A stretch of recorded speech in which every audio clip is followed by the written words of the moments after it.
Iya, puji Tuhan. Mari Bapak Ibu Saudara yang kekasih, kita datang lagi kepada Tuhan dalam ibadah, doa, pujian, sembah, dan kebenaran firman Tuhan, pengajaran tentang akhir zaman malam hari ini. Mengikuti ibadah ini, mari bawa hati di hadapan Tuhan, sama-sama kita akan menyembah Dia, Tuhan yang sangat baik. Terima kasih Tuhan, kami datang bersyukur kepadamu untuk anugerah-Mu, kasih setia dan kebaikan-Mu yang tak pernah berkesudahan dalam hidup kami. Sepanjang hari ini kami boleh menikmati penyertaan-Mu dari pagi, siang, sore hingga malam ini Tuhan. Kembali lagi kami ada di hadirat-Mu, rindu menyembah Engkau, rindu bersekutu di dalam hadirat-Mu, mengalami Tuhan, mengalami kebenaran-Mu yang akan diajarkan kepada setiap kami. Berkati ibadah kami malam hari ini Tuhan, dari awal pertengahan hingga selesai, dalam berkat nama Yesus. Haleluya. Terima kasih Tuhan. Oh, hidupku menggenapi firman-Mu, tanda mujizat sertai setiap langkahku. Kau bersamaku, di dalamku, jadi bukti kebesaran-Mu. Hidupku menggenapi firman-Mu, tanda mujizat sertai setiap langkahku. Kau bersamaku, di dalamku, jadi bukti kebesaran-Mu Tuhan. Haleluya. Tuhan, Kau sempurna dalam rencana-Mu dan karya-Mu. Ku serahkan hidupku, murnikan dengan Roh-Mu. Tuhan, Kau sempurna dalam rencana-Mu dan karya-Mu. Ku serahkan hidupku, murnikan dengan Roh-Mu. Hidupku menggenapi firman-Mu,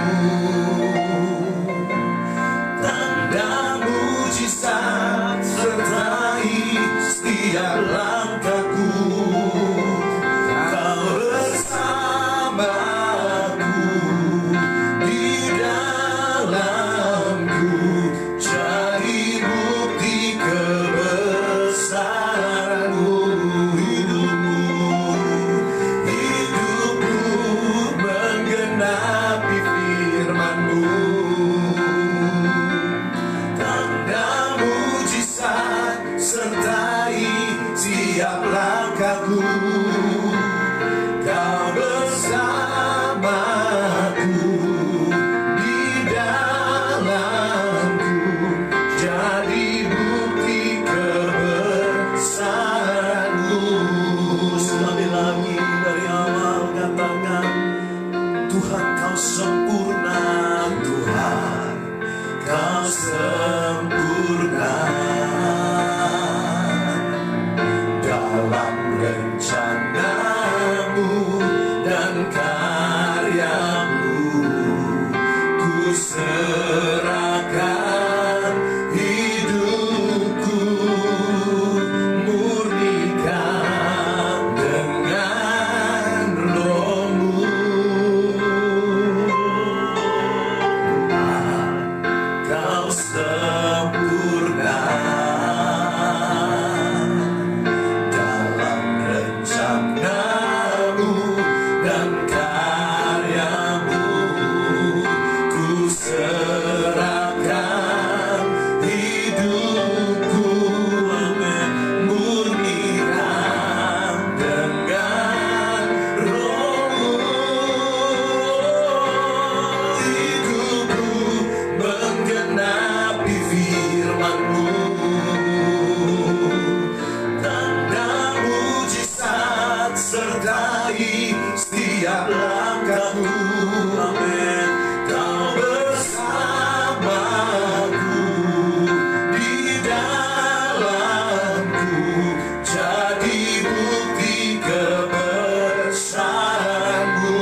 Pujimu, Engkau Allahku, mulutku kan selalu pujimu dan angkat tangan sembahmu, tinggikan namamu, Yesus, kemuliaan bagimu.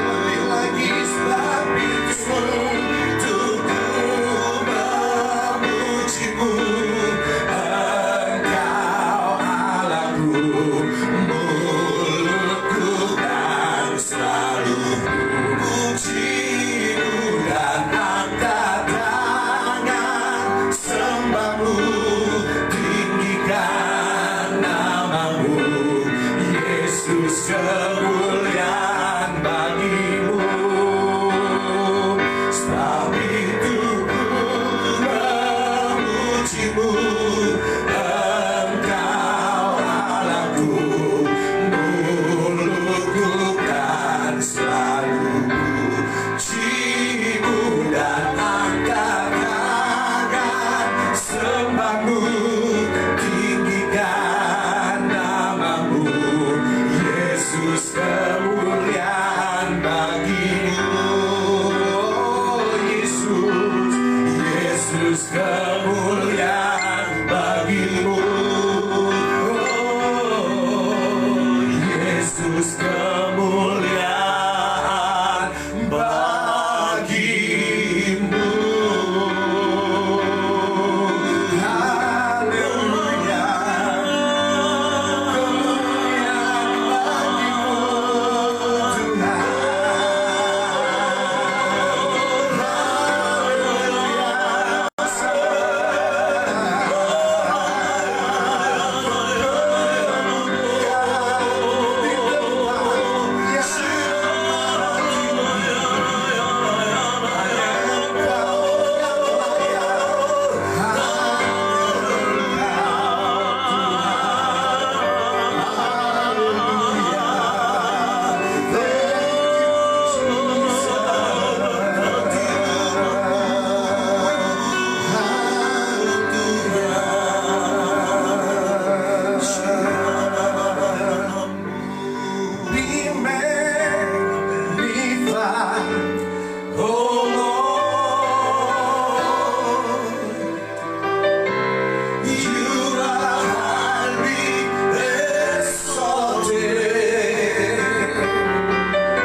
impossible with you, Lord.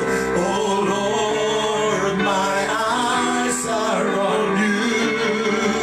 Be magnified. Oh Lord, be magnified. Mari sekali lagi angkat suara katakan, be magnified. Oh Lord, biar Engkau saja yang ditinggikan Yesus.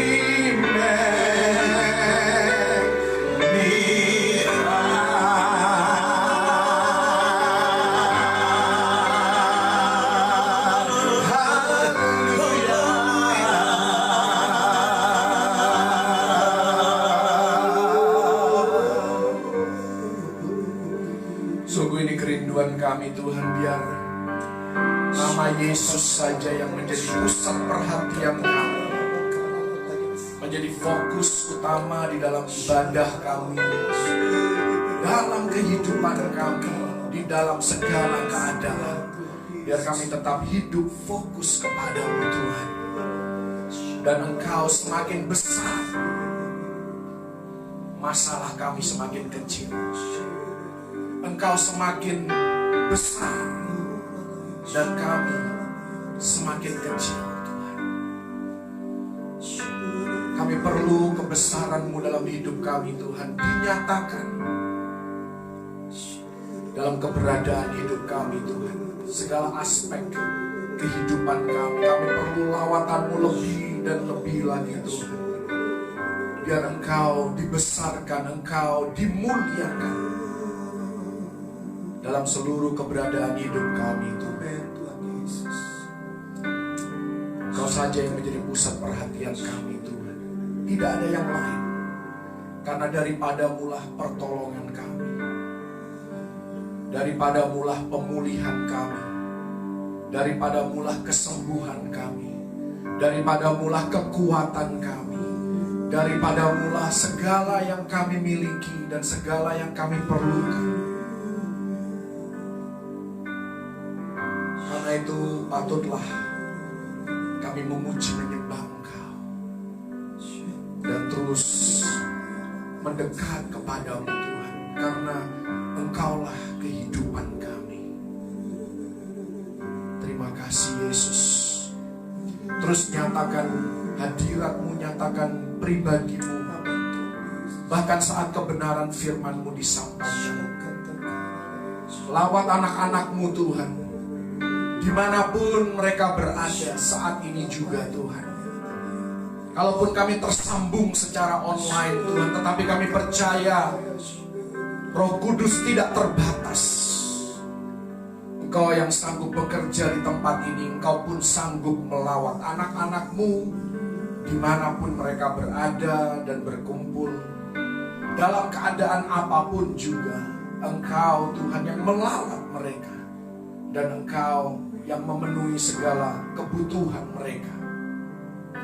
Biar firman yang dibagikan boleh menjadi kekuatan, boleh memberikan sukacita, dan menjadi sumber pengharapan dalam kehidupan kami. Dan kami percaya firman-Mu tidak akan kembali dengan sia-sia, tapi akan melakukan dan melaksanakan apa yang Engkau kehendaki. Urapi setiap kami, baik yang mendengar, yang belajar, maupun yang menyampaikan. Dan kami sama-sama diurapi, diberkati oleh Tuhan. Dan kami boleh melihat kemuliaan Tuhan nyata di dalam kehidupan kami dan segala sesuatu yang Engkau izinkan terjadi hari-hari ini. Terima kasih Tuhan, kami sudah menyerahkan segala sesuatunya dalam tangan kekuatan Tuhan. Biar Engkau yang bertahta, Engkau yang berkarya di tengah-tengah kami. Nama Tuhan dipermuliakan. Dalam nama Tuhan Yesus Kristus. Haleluya. Amin. Amin. Haleluya. Shalom. Shalom. Puji Tuhan. Haleluya, haleluya. Beberapa pengumuman yang perlu disampaikan sebelum kita masuk di dalam kebenaran firman Tuhan. Besok pagi dimulai pukul 10 waktu Indonesia bagian Barat, kita akan mengadakan ibadah hari Minggu karena besok adalah minggu pertama di bulan September tahun 2020. Maka kita akan juga mengadakan perjamuan kudus. Dan bagi Anda yang mengikuti ibadah online, mari Anda persiapkan diri untuk mempersiapkan segala sesuatu yang diperlukan, baik itu roti maupun anggur yang bisa diganti dengan snack atau minuman yang lain. Disarankan warna merah karena kita tahu bahwa anggur yang adalah bagian daripada perjamuan kudus melambangkan darah Yesus yang tercurah di atas Kalvari bagi Anda dan saya. Jadi Anda persiapkan sakramen yang diperlukan. Besok pagi ibadah dimulai sekitar pukul 10 waktu Indonesia bagian Barat. Dan tentunya malam harinya juga tetap ada pukul 19 waktu Indonesia bagian Barat. Doa, pujian, penyembahan yang terus dinaikkan ke hadapan Tuhan di masa pandemi ini. Biar kita semua boleh berdoa bersama-sama untuk keadaan bangsa dan negara, bahkan keadaan dunia, juga dalam kehidupan kita pribadi lepas pribadi, karena kita semua perlu lawatan dan jamahan Tuhan. Juga setiap malam tetap ada ibadah pujian penyembahan pukul 19 waktu Indonesia bagian Barat, hari Senin sampai Kamis. Juga Sabtu seperti hari ini dimulai pukul 19 waktu Indonesia bagian Barat. Khusus hari Selasa ada tambahan ibadah, yaitu ibadah WBI yang dimulai pukul 16 waktu Indonesia bagian Barat. Wanita Battle Indonesia, jadi kaum wanita juga kaum pria, kalau ada waktu Anda bisa turut bergabung di dalam ibadah WBI.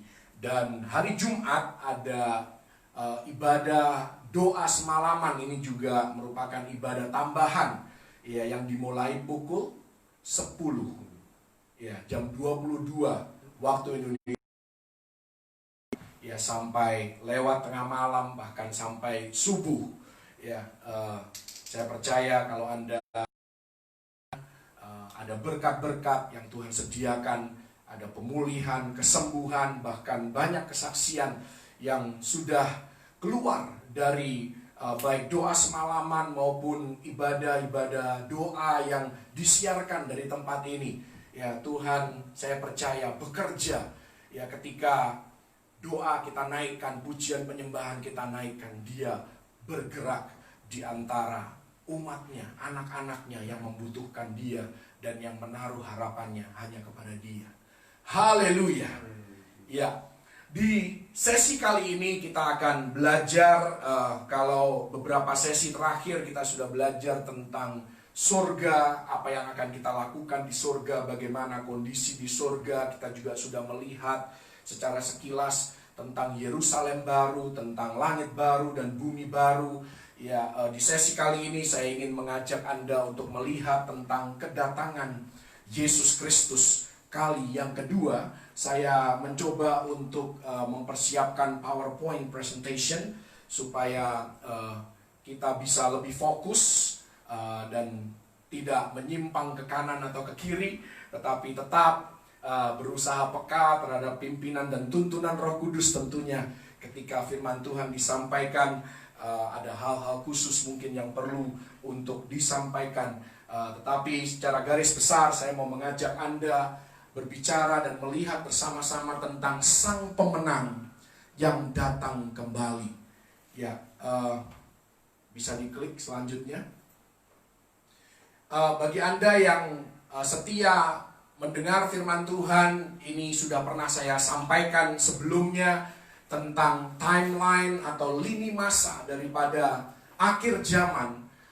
Ini kurang lebih di sebelah paling kiri, kalau Anda tidak bisa terlihat di sana, paling kiri di sini ada tanda seperti U-turn warna hijau. Ini mengacu kepada pengangkatan yang ditulis di dalam 1 Tesalonika 4 ayat yang ke-13 sampai 18.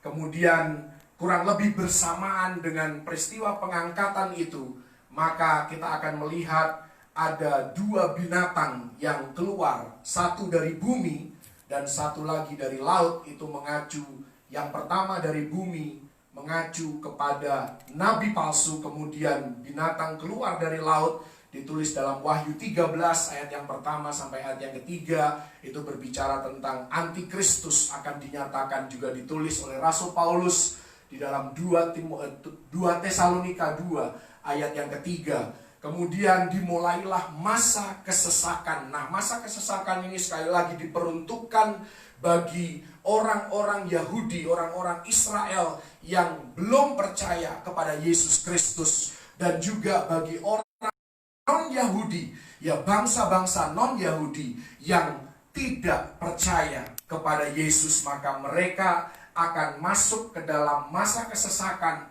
selama 7 tahun. Sedangkan gereja Tuhan, orang-orang yang menaruh kepercayaannya kepada Yesus Kristus, akan mengalami pengangkatan atau kita kenal dalam bahasa Inggris dengan sebutan rapture.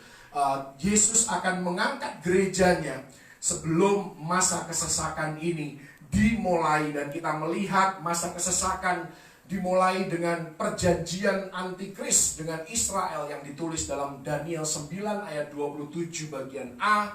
Dan perjanjian ini akan dilanggar di pertengahan 7 tahun tersebut. Dan itu juga ditulis dalam Daniel 9 ayat yang ke-27 bagian B. Perjanjian dengan Israel dilanggar. Dan ditandai juga dengan apa yang dikatakan oleh Yesus sendiri dalam Markus 13 ayat yang ke-14 tentang kekejian yang membinasakan. Ya, kita tidak tahu persis seperti apa bentuknya nanti, tetapi dari pembelajaran Alkitab, kekejian yang membinasakan bertujuan untuk menajiskan ritual di bait Allah. Kita tahu bahwa orang Yahudi dia sangat anti terhadap babi. Nah, itu ada kaitannya dengan babi atau patung babi ataupun apapun bentuknya yang akan didirikan oleh antikris di dalam bait Allah di Israel. Dan mulai saat itulah bangsa Israel dan orang-orang non-Yahudi yang tidak percaya akan masuk di dalam paruh kedua masa kesesakan yang kita kenal dengan sebutan masa kesesakan besar atau tribulasi. Di akhir masa kesesakan besar ada beberapa event atau beberapa peristiwa yang akan terjadi. Yang pertama, akan ada perang Harmagedon yang ditulis dalam Wahyu 16 ayat 14 sampai 16. Kemudian kita akan melihat di tengah-tengah atau di akhir perang Armageddon ini Yesus Kristus akan datang kali yang kedua. Inilah yang akan kita bicarakan di sesi kali ini, ditulis dalam Matius 24 ayat 30 dan Wahyu 19 ayat yang ke-11. Dengan Yesus Kristus datang kali yang kedua, maka antikris dan nabi palsu dikalahkan. Bukan saja dikalahkan, tetapi mereka akan menjadi penduduk pertama dari neraka. Jadi mereka akan dilemparkan ke neraka. Daniel 7 ayat 11, Wahyu 19 ayat yang ke-20. Setelah itu Yesus Kristus akan menetapkan, mendirikan kerajaan milenium yang ditulis dalam Wahyu 26 ayat yang pertama. Kita juga sudah belajar tentang kerajaan milenium, kerajaan 1000 tahun. Jadi sekali lagi ketika kita berbicara tentang akhir zaman, seringkali orang punya konotasi atau persepsi bahwa akhir zaman ini adalah akhir daripada dunia. Saya mau katakan dunia ini tidak akan pernah berakhir. Jadi kalau kita berbicara tentang akhir zaman, zaman apa? Zaman pemerintahan manusia. Jadi Tuhan sudah memberikan kesempatan untuk manusia memerintah selama kurang lebih 6.000 tahun dari sejak awal penciptaan dan masuk ke hari yang ketujuh, yaitu hari Sabat. Ini hari yang dikuduskan oleh Tuhan, hari yang diberkati oleh Tuhan. Hari yang ketujuh kita tahu 2 Petrus 3 ayat yang ke-8 bahwa satu hari sama dengan 1.000 tahun. Ya, dan 1.000 tahun sama dengan satu hari. Jadi masuk ke kerajaan milenium, masuk ke hari yang ketujuh, hari Sabat. Ya, ini juga ditulis dalam Ibrani pasal yang keempat. Ibrani 4 itu tempat berbicara tentang tempat perhentian. Tempat perhentian apa? Yaitu adalah Sabatnya Tuhan, kerajaan 1.000 tahun, satu tempat perhentian yang Tuhan sediakan bagi umatnya, orang Israel dan bangsa Yahudi. Karena seperti kita tahu, kitabnya pun bernama Kitab Ibrani. Jadi ini sebenarnya ditujukan, audiens utamanya adalah untuk bangsa Israel atau bangsa Yahudi. Kita juga sudah belajar tentang apa yang terjadi setelah milenium. Kita tahu setelah milenium ada langit baru, bumi baru, ada Yerusalem baru. Kita juga sudah belajar itu semua. Kita juga sudah belajar apa yang kita dapati di surga dan segala sesuatu yang menggairahkan, yang membawa sukacita. Ya, bahkan sampai saat ini pun ketika kita masih hidup di dunia ini, ya, dengan berbagai tantangan yang kita hadapi, kalau kita memikirkan tentang surga adalah sesuatu hal yang seringkali memberikan kelegaan, memberikan kelepasan di dalam kehidupan kita. Nah, Anda camkan lini masa akhir zaman ini. Mari kita ke slide yang berikutnya. Dari yang lini masa sebelumnya, saya mau tarik ke belakang supaya kita mendapatkan lini masa bukan saja di 7 tahun terakhir atau menjelang kerajaan milenium, tetapi saya mau kita kembali dari awal. Ini adalah lini masa daripada Alkitab, dari Kejadian sampai Wahyu, itu ada di slide ini. Kita tahu bahwa zaman dalam kehidupan kita itu dibagi menjadi 3 periode. Ada zaman perjanjian lama, itu selama 4.000 tahun, itu dari penciptaan sampai dengan salib Yesus Kristus. Kemudian perjanjian baru itu 2.000 tahun, dan terakhir kita akan masuk ke, seperti tadi saya katakan, hari yang ketujuh, yaitu hari Sabat, tempat perhentian yang Tuhan sediakan, yaitu kerajaan 1.000 tahun. Dan tadi kita sudah melihat tentang rapture, yaitu pengangkatan yang akan terjadi sebelum tribulasi atau masa kesesakan. Dan masa kesesakan besar akan ditutup dengan kedatangan Yesus, second coming of Jesus Christ. Ada beberapa komponen daripada grafik ini, tentunya kita tidak akan membahas semuanya di sesi kali ini. Coba diklik berikutnya. Kita melihat di sini ada Abraham, Ishak, Yakub, dan 12 suku. Kenapa saya tulis ini? Karena ini menekankan bahwa Israel sudah dipilih secara prerogatif oleh Tuhan. Jam profetiknya Tuhan itu semuanya mengacu ke Israel. Anda boleh tidak suka dengan pilihannya Tuhan, tetapi Tuhan sudah menetapkan kita mau ngomong apa kalau itu sudah ketetapan dan kedaulatan Tuhan. Dan ini ada beberapa angka yang nantinya akan kita tahu, ya, hukum Taurat atau zaman hukum Taurat itu dimulai di zaman Musa. Dan kita tahu angka yang 40 ini adalah 40 tahun di padang gurun. Coba kita lihat berikutnya.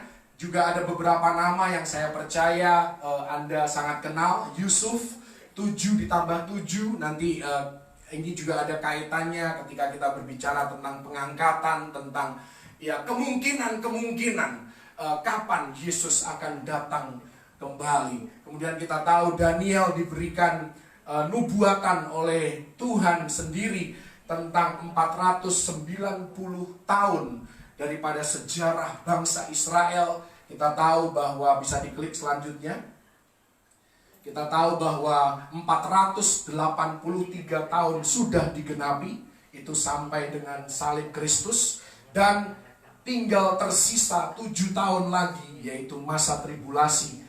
Tuhan akan berurusan kembali dengan umatnya Israel Ya, sekali lagi seperti slide sebelumnya, angka 7 ini akan dibagi menjadi 2 periode kali 3,5 tahun sebelum kita masuk ke kerajaan 1000 tahun. Klik berikutnya. Dan ini beberapa tahun. Kalau Anda nanti ketinggalan pelajaran yang sebelumnya, Anda bisa mengaksesnya di YouTube. Saya sudah pernah memberikan perhitungannya dari sejak zaman Nehemia itu sampai dengan Yesus Kristus disalibkan, kurang lebih tahunnya tahun 32 Masehi. Ada beberapa tanggal atau tahun yang saya juga cantumkan di sini. Klik berikutnya. Ada 2 tahun di sini berkaitan dengan Israel. Ini juga akan menjadi tahun-tahun yang sangat penting karena ini menjadi satu milestone, satu bagian daripada lini masa profetiknya Tuhan. Ya, Israel, apa yang terjadi di Israel tahun 1947 sampai 1949, kita tahu Israel merdeka. Tahun 1948 itu pun adalah angka yang signifikan, tetapi sebenarnya Israel sudah diperbolehkan untuk menjadi satu negara independen, negara sendiri itu sejak tahun 1947, dan pemerintahan memang baru dibentuk tahun 1949. Kemudian Israel tahun 2017 dan 2018 ini juga merupakan satu milestone yang sangat-sangat signifikan karena tahun 2017 adalah tahun Yobel. Dan pada tahun itulah Yerusalem dideklarasikan kembali menjadi ibu kota Israel. Dan artinya kedatangan Yesus Kristus sudah semakin dekat. Yerusalem harus menjadi miliknya Israel karena Yesus akan memerintah dari Yerusalem. Yesus akan datang kali yang kedua menginjakkan kakinya di Yerusalem. Dan tahun 2018 ini juga signifikan karena 2018 Amerika Serikat memindahkan kedutaannya dari Tel Aviv ke Yerusalem tepat pada tanggal 14 Mei tahun 2018. Itu adalah 70 tahun setelah kemerdekaan daripada Israel tanggal 14 Mei 1948. Jadi kita akan belajar semua ini. Pertanyaannya, di manakah kita berada saat ini? Klik berikutnya. Inilah zaman now. Inilah di mana kita berada saat ini di dalam lini masa profetik daripada Tuhan. Ya, dari sejak zaman penciptaan menjelang kedatangan Yesus Kristus kali yang kedua. Seperti Anda lihat di sini dan seperti sudah diilustrasikan melalui slide ini, keadaan kita, keberadaan kita saat ini sudah sangat-sangat dekat dengan pengangkatan, dengan kedatangan Yesus kali yang kedua. Berikutnya. Jadi banyak hal yang akan kita bahas. Dari slide sebelumnya kita akan masuk di dalam kedatangan Yesus Kristus kali yang kedua, ditulis dalam Matius 24 ayat yang ke-30 tentang prioritas kedatangan Kristus kedua pada waktu itu. Kenapa ditulis merah? Karena ini Yesus sendiri yang berbicara, yang berkata-kata. Pada waktu itu akan tampak tanda Anak Manusia di langit, dan semua bangsa di bumi akan meratap, dan mereka akan melihat Anak Manusia datang di atas awan-awan di langit dengan segala kekuasaan dan kemuliaannya. Next. Di sini kita melihat bahwa referensi di Alkitab Anda tentang kedatangan Yesus Kristus kali yang kedua ada 8 kali lebih banyak dibandingkan kedatangannya yang pertama. Dan kalau setiap nubuatan tentang kedatangan Yesus yang pertama sudah digenapi sampai pada detail terkecil, maka tentang kedatangannya yang kedua, kalau nubuatannya jauh lebih banyak, 8 kali lipat lebih banyak, maka sudah pasti Yesus akan menggenapi setiap nubuatan yang pernah diberikan tentang kedatangannya kali yang kedua. Mari kita lihat slide yang berikutnya tentang prediksi kedatangan Yesus Kristus yang kedua. Ini pun sudah ditulis dari sejak zaman perjanjian lama. Mari kita lihat beberapa ayat ini. Yang pertama Ibrani 9 ayat yang ke-28. Saya bacakan bagi kita semua. Demikian pula Kristus hanya satu kali saja mengorbankan dirinya untuk menanggung dosa banyak orang. Sesudah itu ia akan menyatakan dirinya sekali lagi tanpa menanggung dosa untuk menganugerahkan keselamatan kepada mereka yang menantikan dia. Pertanyaannya, apakah Anda menanti-nantikan kedatangan Yesus Kristus? Bahkan hanya dengan menantikan saja, ada upah yang Tuhan sediakan, ada mahkota yang Tuhan sediakan hanya dengan merindukan kedatangannya kali yang kedua. Yudas hanya ada satu pasal, ini ayat yang ke-14 dan ayat yang ke-15. Di sana tertulis juga tentang mereka Henokh. Bahkan Henokh, saudara, Henokh ini di Kejadian ditulis, keturunan ke-7 dari Adam telah bernubuat. Katanya, sesungguhnya Tuhan datang dengan beribu-ribu orang kudusnya, hendak menghakimi semua orang dan menjatuhkan hukuman atas orang-orang fasik, karena semua perbuatan fasik yang mereka lakukan dan karena semua kata-kata nista yang diucapkan orang-orang berdosa yang fasik itu terhadap Tuhan. Jadi Henokh pun sudah diberikan visi, sudah diberikan penglihatan tentang kedatangan Kristus kali yang kedua. Mari kita lihat Daniel 7 ayat yang ke-13 dan 14. Aku terus melihat dalam penglihatan malam itu, tampak datang dengan awan-awan dari langit seorang seperti anak manusia.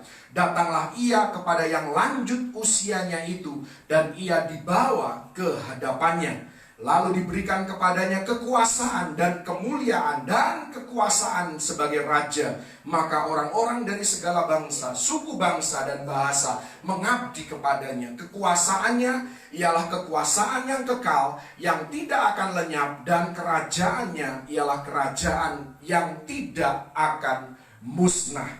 Zakaria 14 ayat yang keempat. Kita lihat di sini, pada waktu itu kakinya itu besar, akan berjejak di Bukit Zaitun yang terletak di depan Yerusalem di sebelah timur. Bukit Zaitun itu akan terbelah dua dari timur ke barat, sehingga terjadi suatu lembah yang sangat besar. Setengah dari bukit itu akan bergeser ke utara dan setengah lagi ke selatan. Yang terakhir dalam Matius 24, mari kita lihat Matius 24 ayat yang ke-27.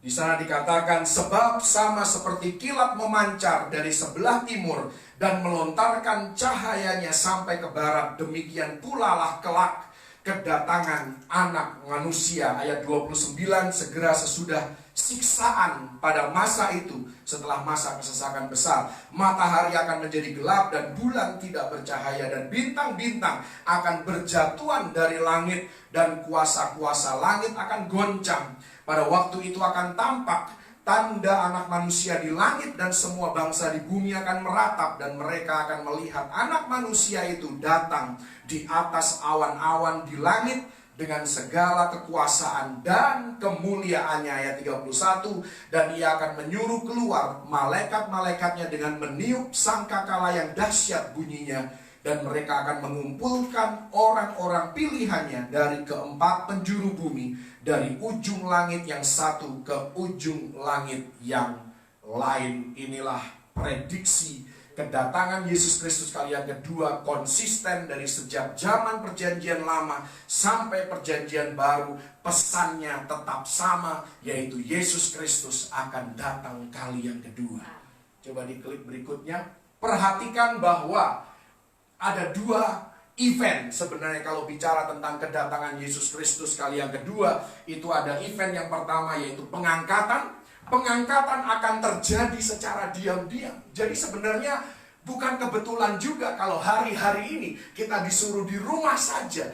Bisa-bisa ada kemungkinan juga. Kita orang Kristen harus percaya bahwa kedatangan Yesus bisa terjadi kapanpun, pengangkatan bisa terjadi kapanpun. Itu ditulis di dalam Wahyu pasal yang pertama, ayat yang pertama, bahwa Tuhan sudah memberikan kepada Yohanes untuk memberitakan, untuk menuliskan apa yang harus segera terjadi. Ini berbicara tentang kesegeraan daripada kedatangan Yesus kali yang kedua. Pengangkatan terjadi secara diam-diam, tetapi kedatangan Kristus yang kedua akan disaksikan oleh seluruh dunia. Nah, orang berkata bahwa, oh bagaimana kalau dia datang di Yerusalem? Bagaimana kita di Indonesia bisa melihat? Ya, yang pertama kita tahu ada teknologi. Yang kedua, ini yang datang bukan orang sembarangan, yang datang adalah pencipta alam semesta. Kalau dia bisa menciptakan alam semesta dengan perkataannya, kalau dia datang dan seluruh dunia harus menyaksikannya, dia pasti bisa membuatnya terjadi. Itulah Tuhan yang kita sembah. Jadi tidak ada yang kebetulan, saudara. Ya, pengangkatan bisa terjadi kapanpun. Karena itu kita harus senantiasa siap, sedia, dan berjaga-jaga. Mana tahu dengan ada perintah dan instruksi di rumah saja. Pengangkatan kan terjadi diam-diam. Ya, jadi tidak banyak orang yang akan tahu, saudara. Ya, jadi persiapkanlah dirimu. Coba kita lihat slide yang berikutnya tentang lokasi kedatangan Yesus Kristus kali yang kedua. Tadi kita sudah baca Zakaria 14 ayat yang keempat. Kakinya akan berjejak di Bukit Zaitun. Ini adalah foto-foto yang saya ambil dari internet. Ini pemandangan Yerusalem dari puncak Bukit Zaitun. Dan ini pemandangan sebaliknya.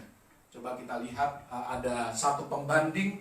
Mari kita lihat di dalam Matius. Next, bisa diklik. Matius 27 ayat yang ke-50 sampai 52. Ini juga ada satu kesejajaran yang menarik. Ketika Yesus mati di atas kayu salib, Yesus berseru pula dengan suara nyaring lalu menyerahkan nyawanya. Dan lihatlah, tabir bait suci terbelah dua dari atas sampai ke bawah. Dan terjadilah gempa bumi. Dan bukit-bukit batu terbelah, dan kuburan-kuburan terbuka, dan banyak orang kudus yang telah meninggal bangkit. Apa yang akan terjadi pada saat Yesus datang kali yang kedua? Bukit Zaitun akan terbelah dua. Saya percaya ini berbicara tentang ada satu gempa bumi yang cukup besar, yang akan membuat bukit itu bergeser ke utara dan setengah lagi ke selatan. Jadi ada satu paralel yang begitu indah dari kematian Yesus di atas kayu salib dan kedatangannya kali yang kedua. Kita lihat berikutnya tentang persiapan kedatangan Yesus Kristus kali yang kedua. Ini ditulis dalam Wahyu 19 ayat yang ke-11 dan 19. Lalu aku melihat surga terbuka, sesungguhnya ada seekor kuda putih, dan ia yang menungganginya bernama Yang Setia dan Yang Benar. Ia menghakimi dan berperang dengan adil. Ayat 19, dan aku melihat binatang itu dan raja-raja di bumi serta tentara-tentara mereka telah berkumpul untuk melakukan peperangan melawan penunggang kuda itu dan tentaranya. Betapa bodohnya manusia berpikir bahwa dia bisa memerangi anak domba Allah dan menang. Itulah kebodohan manusia yang paling bodoh.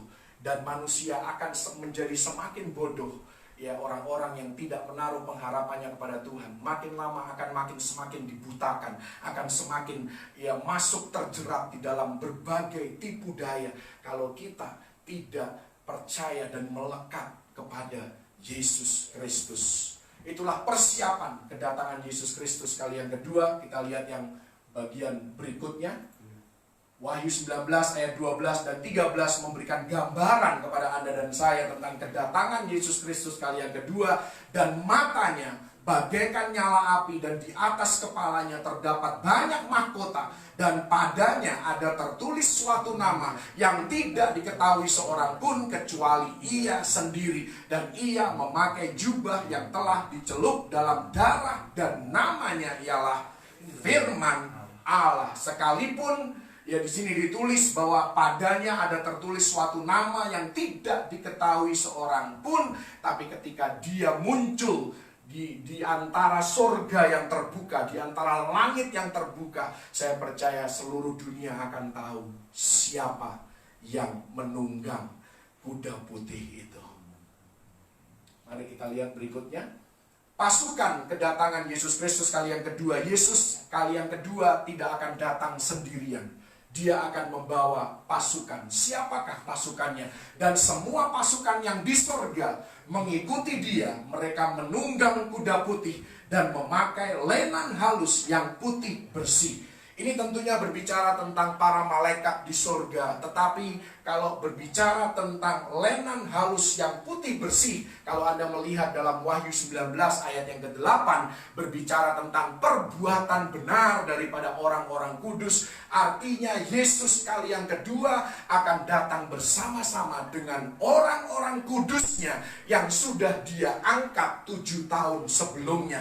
Dan kita akan bersama-sama dengan Yesus menunggangi kuda putih. Karena itu pastikan Anda berlatih naik kuda mulai hari ini, supaya nanti Anda tidak jatuh ketika naik kuda putih bersama dengan Yesus. Haleluya.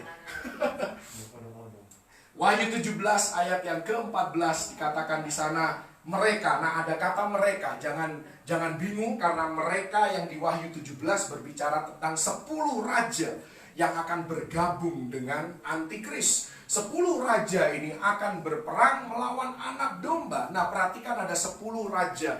Karena itu kita harus memperhatikan dan kita harus peka terhadap masa dan waktunya Tuhan. Karena hari-hari ini pusat daripada dunia adalah Israel. Israel ada di hampir setiap hari berita dunia. Dan kita tahu yang terakhir ada satu negara yang cukup signifikan, negara Arab, yaitu Uni Emirat Arab yang berdamai dengan Israel. Itu adalah negara ketiga dari negara-negara Arab yang sudah menjalin hubungan, yang memulihkan hubungannya dengan Israel. Yang pertama adalah Mesir, yang kedua adalah Yordania, dan diikuti oleh Uni Emirat Arab. Dan yang saya dengar melalui berita yang ditulis, ada sekitar 3-6 negara lagi yang akan segera membuat perjanjian damai dengan Israel. Jadi kita harus melihat masa dan waktu. Artinya waktu kedatangan Yesus, waktu pengangkatan itu sudah semakin dekat. Haleluya. Tetapi anak domba akan mengalahkan mereka, karena ia adalah Tuan di atas segala tuan dan raja di atas segala raja. Mereka bersama-sama dengan dia juga. Ini berbicara tentang orang-orang kudus, dan para malaikat di surga juga akan menang, yaitu mereka yang terpanggil, yang telah dipilih, dan yang setia. Saya berdoa biar Anda dan saya didapati bukan saja dipanggil, bukan saja dipilih, tetapi yang paling penting di antara segalanya adalah kita didapati setia sampai pada kesudahannya. Haleluya. Mari kita lihat yang slide berikutnya tentang tujuan kedatangan Yesus Kristus kali yang kedua. Wahyu 19 ayat 15, dan dari mulutnya keluarlah sebilah pedang tajam yang akan memukul segala bangsa, dan ia akan mengembalakan mereka dengan gada besi, dan ia akan memeras anggur dalam kilangan anggur, yaitu kegeraman murka Allah yang maha kuasa. Coba kita klik berikutnya. Perhatikan di sini bahwa inilah waktunya Tuhan membalaskan segala kejahatan yang pernah terjadi di muka bumi. Hari-hari ini setiap kali kita membaca berita, rasanya hati kita begitu sedih, begitu luar biasa pedih membaca berbagai kriminalitas, berbagai perbuatan jahat yang dibuat oleh orang-orang di sekitar kehidupan kita, bahkan yang tinggalnya dekat dengan kota di mana kita berada. Mungkin kita malah kenal dengan orang-orang tersebut. Tetapi ada waktunya nanti Tuhan akan membalaskan semua itu. Kalau sekarang seolah-olah Tuhan membiarkan, percayalah akan ada suatu hari di mana Tuhan akan membalas semua perbuatan jahat yang pernah dilakukan di muka bumi ini.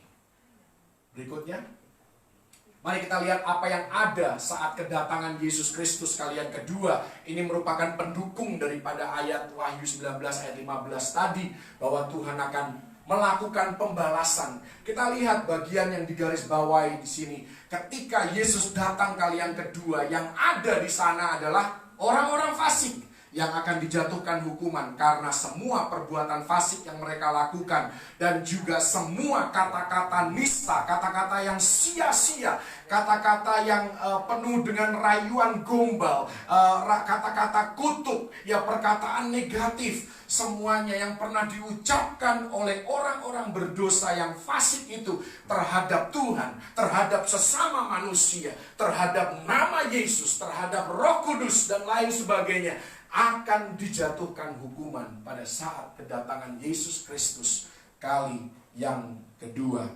Kita lihat yang berikutnya, beberapa slide lagi, penghakiman saat kedatangan Yesus Kristus kali yang kedua. Perhatikan bagian ini, Wahyu 19 ayat 17 sampai 18 dan 21. Lalu aku melihat seorang malaikat berdiri di dalam matahari, dan ia berseru dengan suara nyaring kepada semua burung yang terbang di tengah langit, katanya, marilah ke sini dan berkumpullah untuk turut dalam perjamuan Allah, perjamuan yang besar, supaya kamu makan daging semua raja, daging semua panglima, daging semua pahlawan, daging semua kuda, daging semua penunggangnya, dan daging semua orang, baik yang merdeka maupun hamba, baik yang kecil maupun yang besar.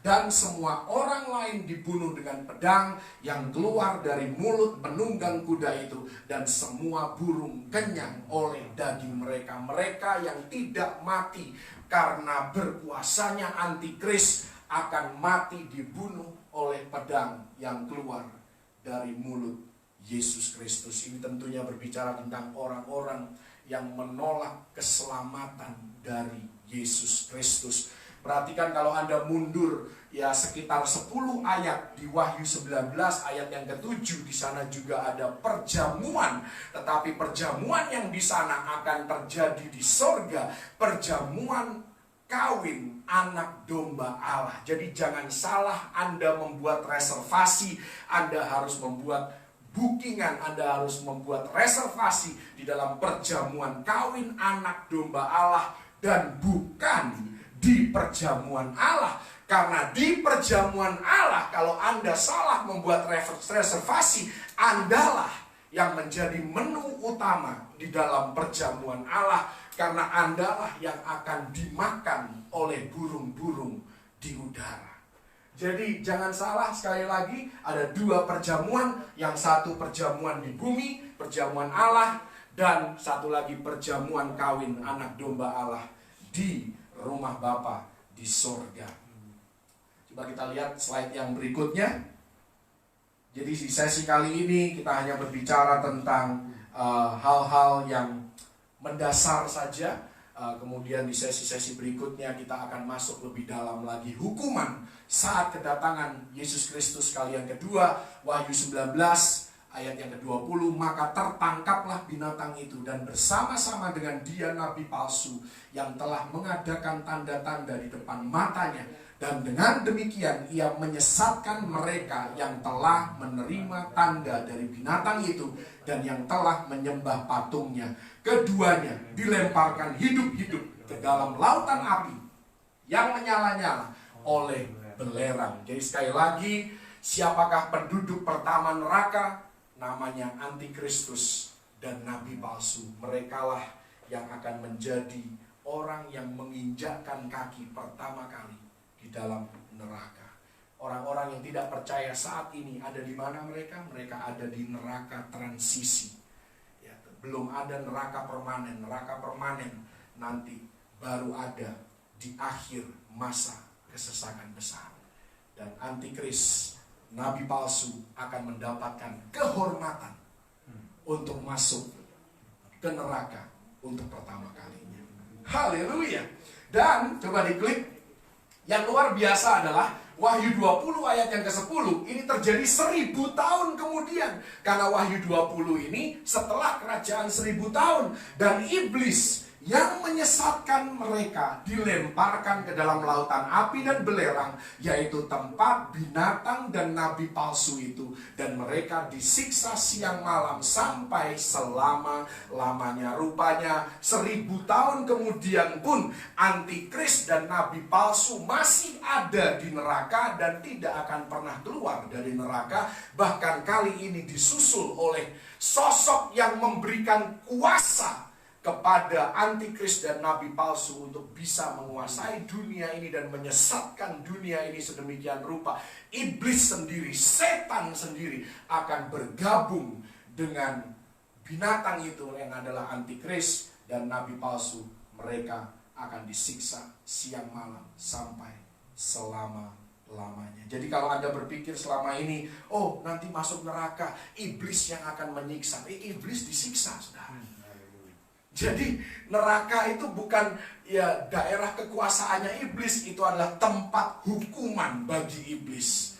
Iblis tidak berkuasa di neraka. Ya, kekuasaannya sudah dilucuti. Bahkan 2000 tahun yang lalu kekuatan mereka sudah dilucuti oleh Yesus Kristus dan dijadikan tontonan umum. Dijadikan ya satu hal yang dikatakan bahwa ketika kita diselamatkan, kita adalah lebih daripada pemenang. Jadi kita kalau hari ini sedang bertempur dengan satu masalah, atau masalah itu disebabkan oleh iblis yang coba mengganggu kehidupan kita, kita sedang berperang dengan musuh yang sudah kalah. Haleluya! Karena itu jangan pernah tawar hati, jangan mudah menyerah.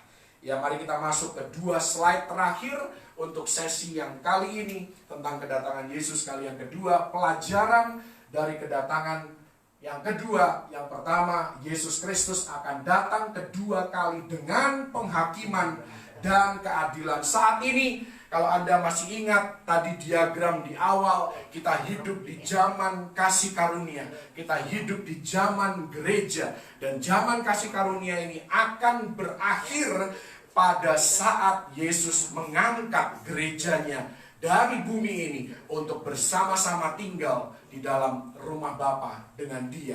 Nah, selama masa ini yang kita dengar adalah tentang berita Injil, tentang pencurahan Roh Kudus, karena secara timeline-nya Tuhan, kita masih hidup di hari raya Pentakosta. Pengangkatan adalah hari raya Israel, yaitu peniupan serunai, yang kita tidak tahu kapan akan terjadi. Demikian juga hari raya peniupan serunai, bisa dikira-kira tetapi tidak tahu pasti kapan akan terjadi. Nah, inilah agenda Tuhan berikutnya. Inilah timeline profetiknya Tuhan, event besar Tuhan yang berikutnya yang akan terjadi bagi gereja Tuhan, yaitu pengangkatan. Itulah yang sedang kita nanti-nantikan. Setelah selesai zaman kasih karunia, maka di masa kesesakan Tuhan akan datang dengan penghakiman dan untuk menegakkan keadilan. Inilah sekali lagi, kalau bicara akhir zaman itu jangan pernah ngomong tentang dunia kiamat, karena dunia tidak akan pernah kiamat. Dunia tidak akan pernah berakhir, karena dunia yang ada saat ini akan direnovasi oleh Tuhan, akan dipugar oleh Tuhan, sehingga menjadi langit baru dan bumi yang baru. Tetapi buminya tetap sama, langitnya tetap sama, hanya dalam kualitas yang memang seharusnya demikian, karena Tuhan yang akan merenovasinya. Jadi kalau berbicara tentang akhir zaman, berbicara tentang akhir daripada pemerintahan manusia. Karena akhir daripada pemerintahan manusia masuk di dalam kerajaan 1000 tahun, di mana Yesus Kristus yang akan memerintah dari Yerusalem. Ini yang tadi saya sudah singgung. Poin yang kedua, pastikan Anda membuat RSVP di perjamuan kawin anak domba Allah dan bukan di perjamuan Allah. Iblis terlihat menang dalam peperangan kecil dalam hidup ini. Ini pun tadi saya sudah singgung. Namun percayalah, dia sudah kalah dalam pertempuran yang besar. Haleluya. Seringkali dikatakan, bagaimana sih akhir daripada kekristenan? Bagaimana akhir daripada orang Kristen? Kita tahu bahwa at the end we will win. Kita akan menang pada akhirnya. Slide yang terakhir, menjelang kedatangan Kristus Kali yang kedua, apa yang harus kita lakukan? Anda tahu bahwa Matius 25 itu setelah Yesus menguraikan tentang tanda-tanda zaman, tanda-tanda kedatangannya kali yang kedua kepada murid-muridnya di dalam Matius 24, maka di Matius 25 dibagi menjadi 3 bagian yang berbicara tentang pesan daripada Yesus sendiri tentang apa yang harus kita lakukan menjelang kedatangannya kali yang kedua. Sangat-sangat basic, sangat-sangat mendasar, tetapi tentunya hal ini tidak mudah untuk kita lakukan tanpa kasih karunia dan kebaikan daripada Tuhan. Yang pertama, pastikan Anda kenal dengan Yesus Kristus dan pastikan Anda dikenal oleh Yesus Kristus. Jangan sok kenal, saudara. Ya biasanya kalau manusia kan, ya sudahlah, ketemu dulu nanti baru kenalan. Dengan Yesus berbeda. Sebelum Anda ketemu, Anda harus kenal dulu. Anda harus tahu banyak hal tentang Dia dulu. Pastikan Anda punya hubungan pribadi yang intim dengan Yesus Kristus. Itu adalah pesan daripada Matius 25 ayat yang pertama sampai ayat yang ke-13 tentang gadis bodoh dan gadis yang bijaksana. Kemudian kalau Anda membaca ayat yang ke-14 sampai ayat yang ke-30, ini berbicara tentang perumpamaan tentang talenta. Ada yang diberikan 5 talenta, 2 talenta, 1 talenta. Pesannya adalah yang kedua, layanilah Yesus Kristus. Jangan sia-siakan kesempatan dan waktu hidup yang Tuhan berikan. Jangan sia-siakan semua talenta, karunia, kelebihan yang Tuhan berikan dan Tuhan sudah depositokan di dalam kehidupan Anda. Muliakanlah Yesus Kristus dalam segala yang kita lakukan. Yang ketiga dan yang terakhir diambil dari ayat 31 sampai ayat yang ke-46 dari Matius 25. Ini berbicara tentang mengasihi sesama. Bukan hanya love God, tetapi juga kita harus love people. Love God, love people. Kasihilah sesama. Karena perlakuan kita kepada sesama manusia itu sama dengan perlakuan kita kepada Tuhan. Bukankah itu yang ditulis dalam ayat 31 sampai 46?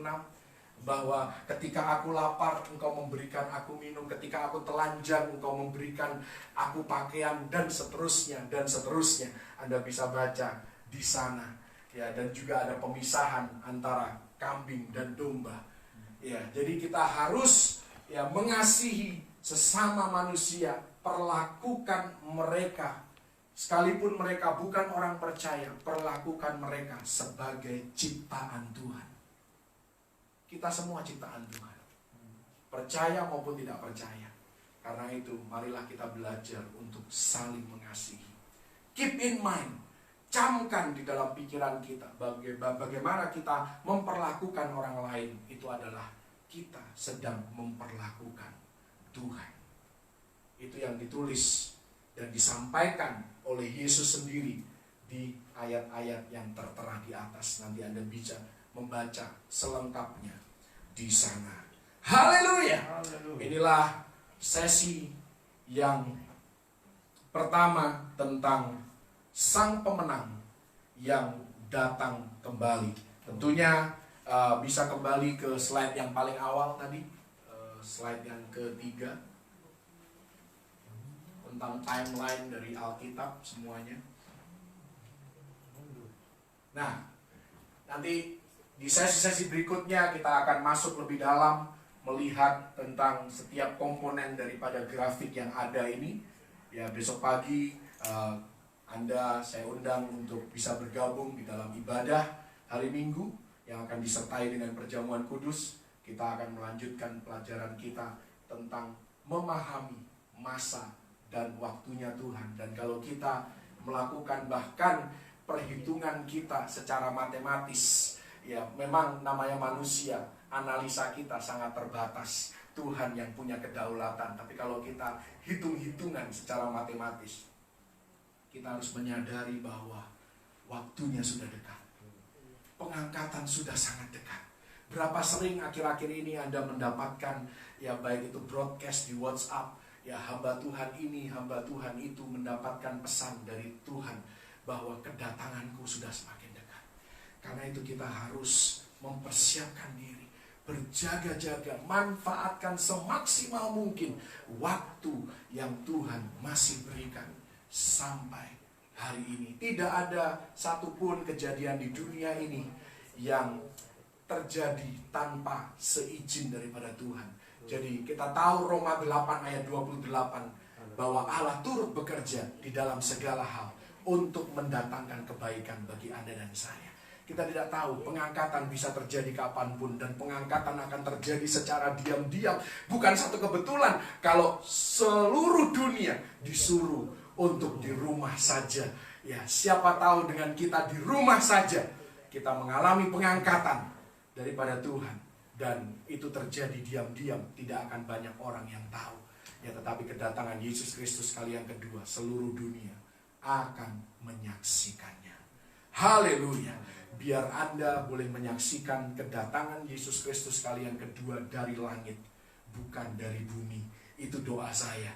Jangan melihat kedatangan Yesus Kristus kali yang kedua dari bumi, tapi mari kita datangnya bersama-sama dengan Yesus dari sorga. Haleluya. Tuhan Yesus memberkati. Haleluya.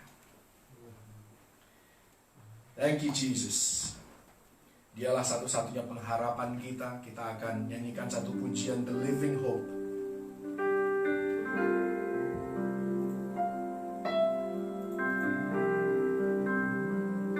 How great the chasm that lay between us. How high the mountain I could not climb. In desperation, I turned to heaven and spoke your name into the night. Then through the darkness, your loving kindness tore through the shadows of my soul. The work is finished, the end is written.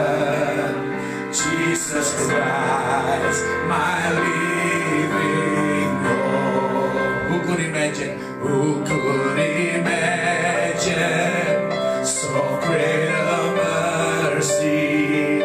What heart could fathom such boundless grace? The God of ages, the God of ages, stepped down from glory to wear my sin and bear my shame. The cross has spoken. The cross has spoken. I am forgiven. The King of Kings calls me his own. Beautiful Savior, I'm yours forever. Jesus Christ, my living. Katakan bersama, haleluya, haleluya. Praise the one who set me free. Haleluya. Death has lost its grip on me. You have broken every chain. There's salvation in your name, Jesus Christ.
Sami akan memimpin kita di dalam doa syafaat. Haleluya Yesus, terima kasih Tuhan. Kami sungguh mengucap syukur untuk segala yang baik, yang senantiasa boleh menjadi bagian setiap kami Tuhan.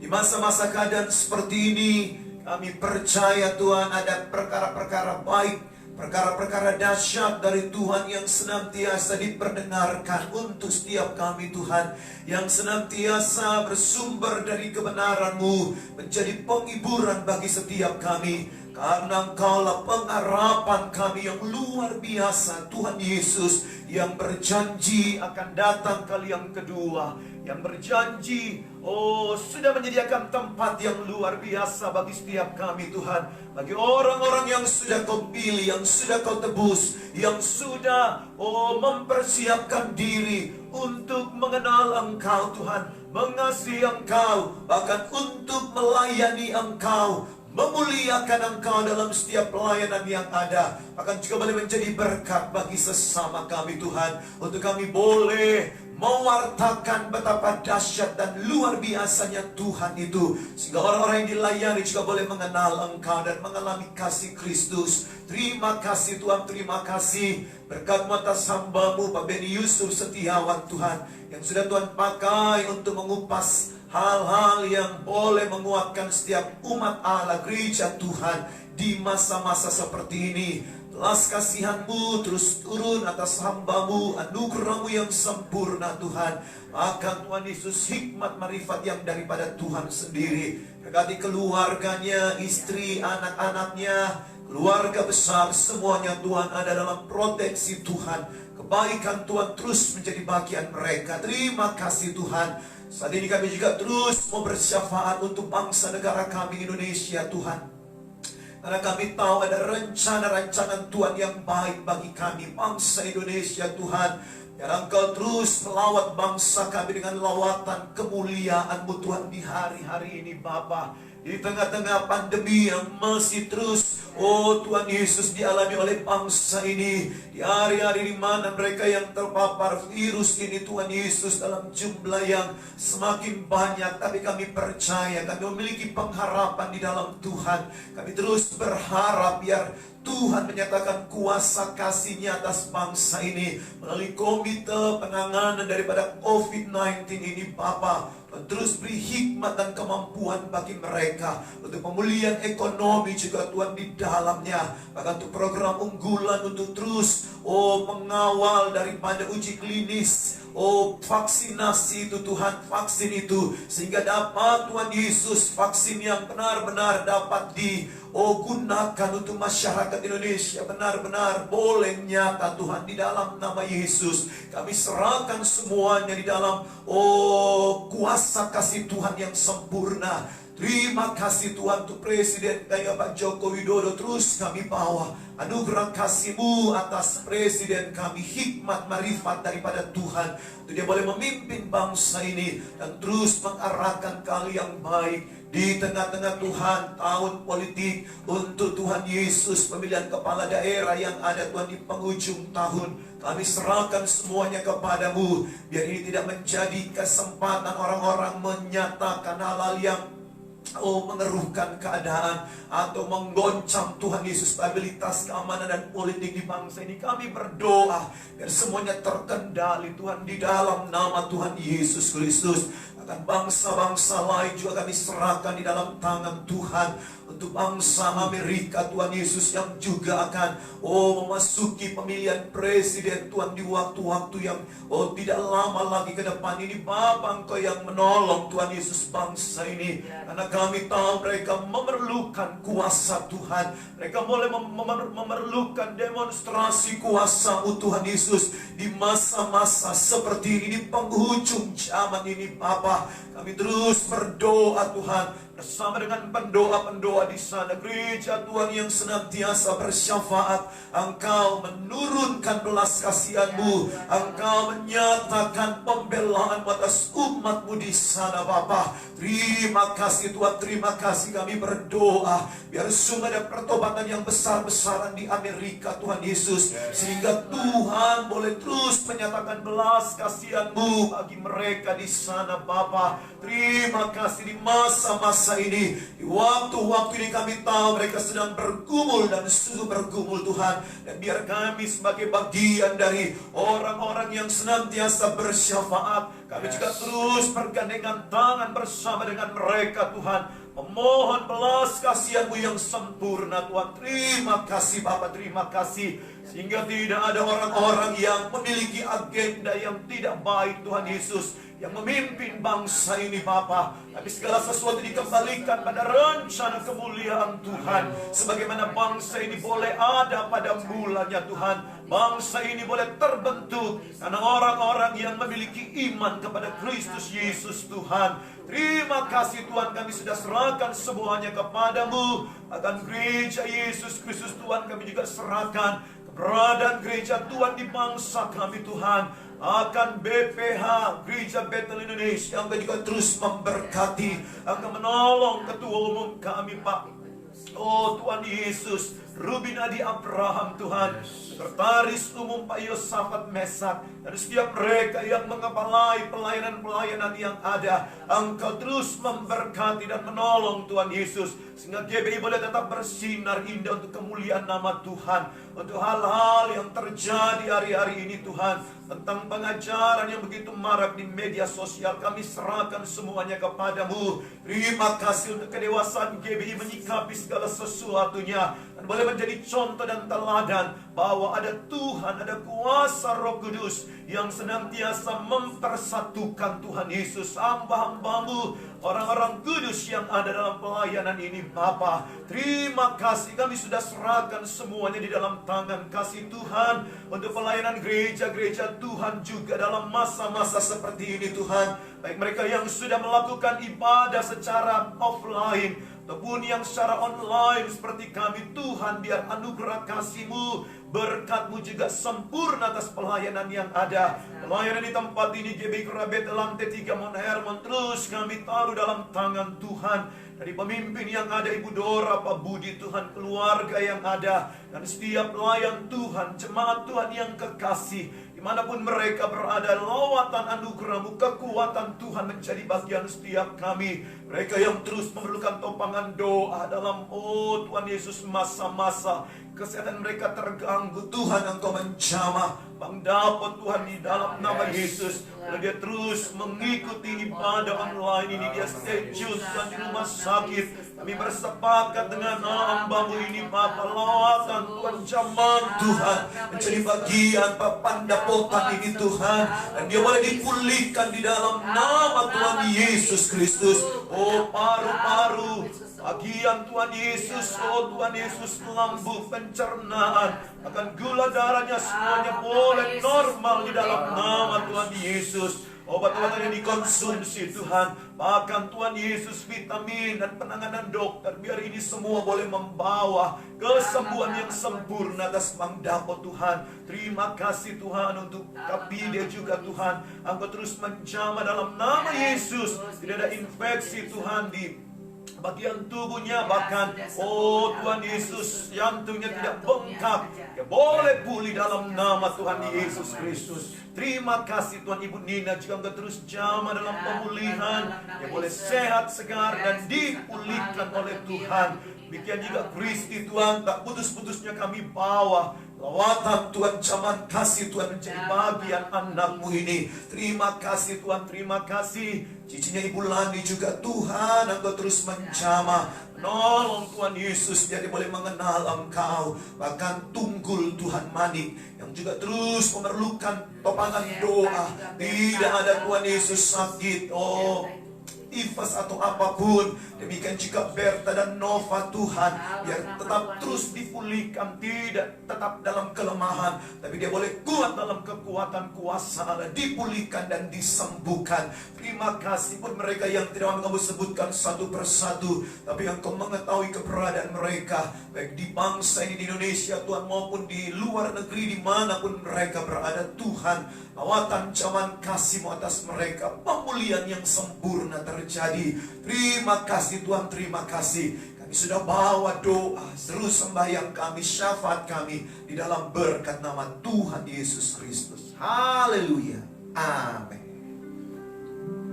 Aku percaya bahwa aku selalu turut bekerja bagiku untuk mendatangkan kebaikan bagiku yang mengasihi-Mu Tuhan. Aku percaya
kasih Tuhan untuk penyertaan-Mu, perlindungan-Mu, dan juga segala sesuatu yang sudah Engkau lakukan di dalam kehidupan kami. Terima kasih, Engkau bukan saja Allah yang mendengar setiap doa permohonan kami, tetapi Engkau menjawabnya Tuhan tepat pada waktunya. Engkau tidak pernah terlambat. Dan Tuhan, saat ini kami terima dengan iman segala jawaban doa dan permohonan kami di dalam nama Tuhan Yesus Kristus. Terima kasih Tuhan, biar nama Tuhan saja yang dipermuliakan di dalam kehidupan setiap anak-anak-Mu.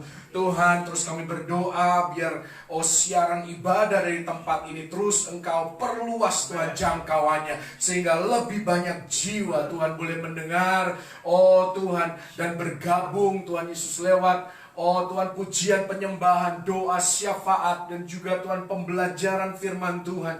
Biar Tuhan mereka yang setia mengikutinya diberkati oleh Engkau sendiri Tuhan.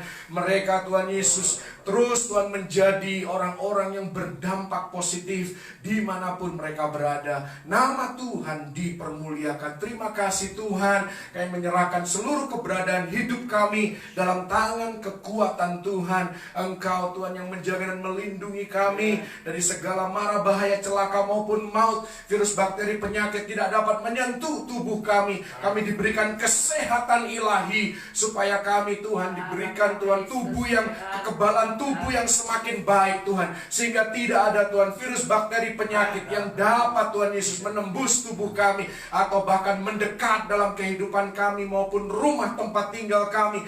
Tempatkan kami Tuhan di tempat yang benar pada saat yang tepat, sehingga kami mengalami Tuhan kasih karunia yang daripada-Mu. Kami mengalami perlindungan dan penyertaan-Mu Tuhan dalam kehidupan kami. Setiap senjata yang ditempa terhadap kami dan keluarga besar kami tidak kita akan berhasil di dalam nama Tuhan Yesus Kristus. Dan saat ini kami terus berdoa untuk persaudaraan dan persatuan Tuhan Yesus. Oh Tuhan, di semua anak-anak-Mu Tuhan, dalam rumah tangga mereka, dalam keluarga mereka, biar ada keharmonisan di sana Tuhan. Persaudaraan yang rukun Tuhan, tidak ada perselisihan yang tidak bisa diselesaikan, tidak ada masalah yang terlalu besar untuk mencari solusi bersama-sama. Tuhan, Engkau memberkati setiap keluarga yang ada, sehingga berkat-Mu tercurah atas semua anak-anak-Mu Tuhan di dalam rumah tangga dan keluarga mereka. Nama Tuhan dipermuliakan. Terima kasih Tuhan. Juga ibadah-ibadah yang lain kami menyerahkan dalam tangan kekuatan-Mu, biar Engkau yang memberkati. Oh Tuhan, terus Tuhan, siaran ibadah dari tempat ini, dan juga ibadah Tuhan besok pagi, baik ibadah pagi, perjamuan kudus, juga Tuhan ibadah remaja, ibadah Tuhan Yesus sekolah minggu, maupun ibadah malam. Tuhan, Engkau yang memberkati, Engkau yang memberikan kekuatan, Engkau yang memberikan gairah ilahi itu Tuhan, sehingga terus ada sukacita, ada Tuhan Yesus, oh Tuhan, kekuatan, kesehatan untuk kami setia dan taat melakukannya sesuai dengan kehendak-Mu. Tuhan, terima kasih Tuhan. Saat kami mengangkat tangan di hadapan-Mu, sempurnakan berkat-Mu atas umat-Mu. Tuhan, Engkau memberkati dan melindungi umat-Mu. Engkau menyinari umat-Mu dengan wajah-Mu dan memberikan kasih karunia-Mu. Engkau menghadapkan wajah-Mu kepada umat-Mu dan memberikan kepada mereka damai sejahtera yang berlimpah-limpah di dalam segala keadaan, mulai hari ini sampai Maranatha Yesus datang kali yang kedua, bahkan sampai selama-lamanya. Di dalam nama Tuhan Yesus Kristus, terima berkat yang terbaik dari Bapa Surgawi, dan umat yang terus berpengharapan hanya kepada Tuhan Yesus Kristus. Mari terima berkat ini dan sama-sama katakan amin. Haleluya. Puji Tuhan. Jangan lupa besok jam 10 waktu Indonesia bagian Barat kita akan mengadakan ibadah hari Minggu disertai perjamuan kudus. Karena itu persiapkan segala sesuatu sehingga Anda bisa berpartisipasi di dalamnya. Tuhan Yesus memberkati. Shalom.